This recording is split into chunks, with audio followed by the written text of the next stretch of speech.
ईसारार साहब, जी जी ईसारार साहब आप बताइएगा, ये जो हुकूमत अभी नंबर्स बता रही है और हमें हम देख भी रहे हैं कि जो फॉरेन अफेयर्स हैं वहाँ पर हमें काफ़ी ज़्यादा कामयाबी मिल रही है और इन्वेस्टमेंट की बातें भी हुकूमत कर रही है, ये आप इसको क्या नंबर्स जगलरी ही देखते हैं जैसे पिछले अदवार में हम देखते आए, या फिर कोई कंक्रीट भी कुछ है इसके अंदर कि मईशत वाकई स्टेबिलिटी की तरफ जा रही है? क्योंकि फूड इन्फ्लेशन को हम देखें तो पिक्चर कुछ और है।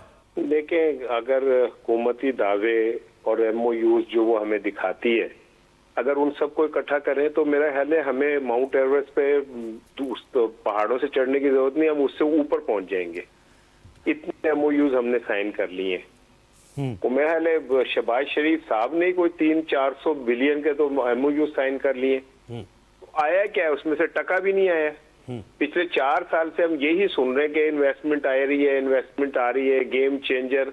फिर हमने सुना पिछली पीर को क्या नाम है, अब टेक ऑफ कर लिया हमने, और टेक ऑफ ये किया कि हमने अपना PIA भेज दिया। हम दुनिया के उन 17 ममालिक में शामिल हो गए जिनकी अपनी कौमी एयरलाइन नहीं है। ये हमारा टेक ऑफ है। ये तो कामयाबी है उनकी, वो तो इसको अचीवमेंट के तौर पे बता रहे हैं। तो शर्म आनी चाहिए अगर हम इसे अचीवमेंट के तौर पे बता रहे हैं तो। यानी अगर घर के बर्तन बेच के, घर के सोफे बेच के कोई कहे कि मेरे घर में आज देसी मुर्गी पकी है, मैं बहुत अमीर हूं, तो ये शर्म वाली बात है। नहीं, वो प्राइवेटाइज किया अपने ही लोगों को, ऐसा तो नहीं है ना कि कोई बाहर बेच दिया हो। अपने लोग चलाएंगे, वो प्राइवेट सेक्टर चलाएगा अच्छे तरीके से। दुनिया में प्राइवेटाइज है इदारे, रेलवेज प्राइवेटाइज है दुनिया में। अमेरिका की अपनी कोई एयरलाइन नहीं है अमेरिका की।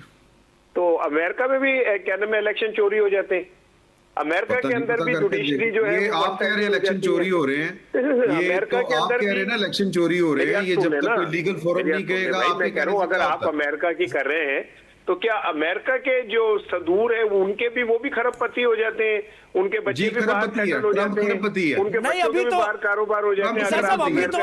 अभी तो आप प्राइवेटाइजेशन पे तनकीद करें ना, उसका जवाब उन्होंने दिया है कि भाई ये पहला नहीं है पाकिस्तान मुल्क। आपने जो अभी एक जुमला कहा कि अपनों में दे दी, ये जुमला ही काफी है। आप बहुत शरारती हैं। नहीं, मैंने मेरे ऊपर ना डाले आपने शरारत कर दी कि अपनों में ही तो दे दी। नहीं, मेरे ऊपर ना डाले आप, बिल्कुल इसके बाद कोई रहती है बात करने? नहीं, मेरे ऊपर नहीं। अपने मुल्क के खुद का है, अपने मुल्क का प्राइवेट सेक्टर जो कि एक बेहतरीन बिजनेस, वो चलाएंगे इसको और लोगों को सफरी सहूलियात मिलेंगी, पाकिस्तान की इज्जत होगी, इससे बढ़ के और क्या चाहिए आपको? ये ठीक है कि खसारे में जारी थी। The great people to fly with PIA वो खत्म हो जाएगा, वहां कोई और नारा लगेगा? नहीं, ग्रेट पीपल ही करेंगे, आप फिक्र ना करें। अजहर साहब आप मुझे बताएं भाई, ये इसार साहब कह रहे हैं कि ये क्या कर दिया आपने कि अपने मुल्क के बर्तन ही आप बेचते जा रहे हैं, तो आप खाना किस में खाएंगे फिर अगर सारी बर्तन आप बेच देंगे? और ये आपकी तरक्की है कि आप इदारों को आपने बेचना पड़ रहा है आपको? जी, साहब राना साहब हमारे उस्ताद हैं, हम इनके कहे की कदर करते हैं। जाहिर बात है जो वो कहते हैं वो एक दुख के साथ कहते हैं, और मेरा ख्याल है कि शायद इनके और भी कुछ हम ख्याल दोस्त हैं, लोग हैं, लेकिन देखें बात होती है हकीकत पर मबनी। अभी जो राणा साहब ने कहा ना जी कि हम उन 17 ममालिक में शुमार होंगे जिनकी अपनी कौमी एयरलाइन नहीं है, तो बरतानिया की भी अपनी कौमी एयरलाइन नहीं है। उन्होंने ब्रिटिश एयरवेज को प्राइवेटाइज किया। इंडिया की भी अपनी कौमी एयरलाइन नहीं, उन्होंने भी अपनी एयर इंडिया को प्राइवेटाइज किया। बहुत सारे ममालिक हैं जिन्होंने एयरलाइंस को प्राइवेटाइज किया। पहले हुकूमत पर तनकीद हो रही थी कि जी 35 से 40 अरब रुपया साल का हुकूमत दे रही है PIA को, और PIA जो है वो लॉस में जा रही है। और इसके बाद जो प्राइवेटाइज किया तो उस पर भी तनकीद होना शुरू होगी। जाहिर बात है हक का हर इंसान का कि वो तनकीद करने में आज़ाद है, लेकिन अवामिल देखना होते हैं, उसके पीछे सूरत हाल क्या है वो देखनी होती है।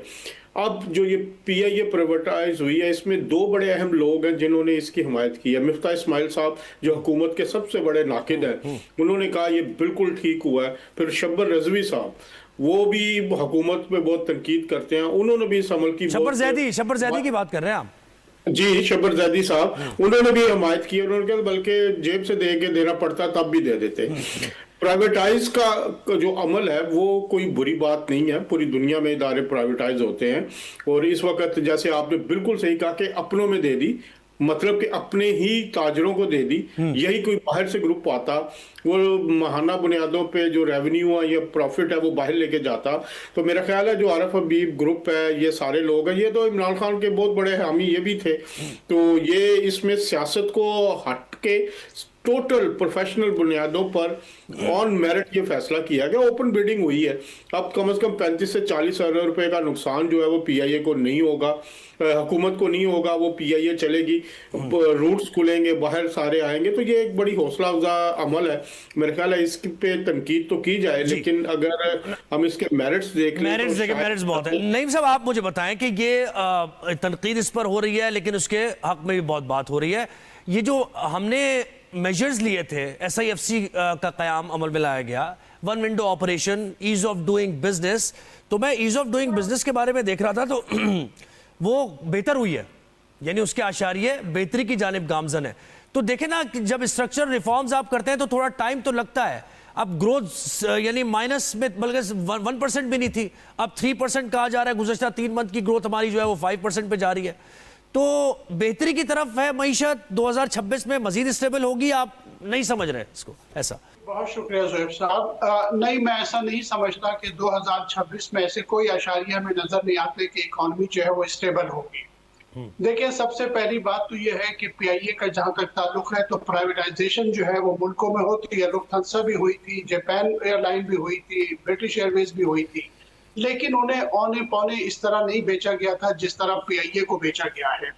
पीआईए के बेचने के मामले में तो यह है कि आज सिराजुल हक साहब जो साबिक अमीर है जमात इस्लामी के, उनका एक कमीशन बने जो मालूम करे कि पीआईए की तबाही का सबब क्या है। उसकी सिर्फ एक मिसाल दे देता हूं आपको। 2008 से 2015 के 7 साल के पीरियड में 5 साल जमात पीपल्स पार्टी और 2 साल मुस्लिम लीग नून के 7 साल में 7,000 मुलाजमीन का इजाफा किया गया था पीआईए के मुलाजमीन में, जबकि उस वक्त 2008 में इनके 6,000 मुलाजमीन थे, तो 2015 में ये 13,000 पे पहुंच गए। तो पिछले 30-35 साल में जो पीआईए के साथ किया गया है वो भी हमें मालूम है कि किन दो बड़ी सियासी जमातें जिनकी मुख्तलिफ अदवार में हुकूमत रही वही इसके अल्टीमेट जिम्मेदार हैं। और जिस तरह से शफाफ बिडिंग की बात हो रही है, ये साफ नजर आता है कि ये एक अंडरस्टैंडिंग से मामला हुआ है, वरना इससे कहीं ज्यादा कीमत में पीआईए बिक सकती थी।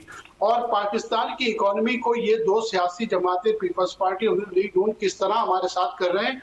आपको एक बहुत ही दिलचस्प और हौलनाक बात बताता हूँ, और वो ये है कि 4.5 अरब रुपए सालाना का जो है वो हमारा खसारा था पीआईए का, और आज हमारी ऑरेंज ट्रेन जिसे तरक्की की जो है वो निशानी बताया जा रहा है, उसका 13.5 अरब रुपए सालाना का खसारा है।